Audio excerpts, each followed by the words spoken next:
There was a chick at Kurt Valley that I was having an affair with. She would do whatever I asked her. And if she watches this, Beth, she's gonna be pissed, right? Are you still talking to her? No, I haven't talked to her since after, so she got snatched up by the investigative services unit. So she could have came back to work because they didn't bust her with anything. Well, how'd you scoop her up, man? You know what's funny? It just happened, bro. I went into this program. I used to have super long hair, down to my ass, right?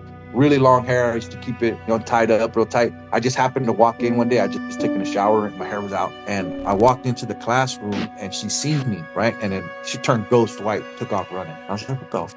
This is my first day in that class. So I was like, I don't know what's wrong with this lady, but she's weird. And then later on, she kept coming by and looking at me and then taking off, looking at me, taking off. So a couple of days went by, I hit her up. I said, hey man, did I do something to offend you? What's going on? And she goes, no. She goes, don't worry about it. She kind of, she was like talking to me, made her nervous, but not like she was attracted. I didn't feel that at all at first. And you thought she was scared? Yeah, I thought she was scared of me. I was a big guy. I was about 240.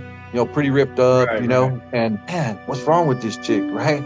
And then finally she pulls me up and she goes, you look just like my husband who passed away. She goes, I thought it was him walking around that corner. You know what I mean? Yeah. She goes, that's why I was like, so I started rapping to her about that, right? I got into her with that and we just started talking. Well, then one day she had an issue with a black guy touching her, right? And she didn't want touching her butt. And so she came to me. She knew I had some authority. And I said, look, I can't go to the blacks and tell them to not.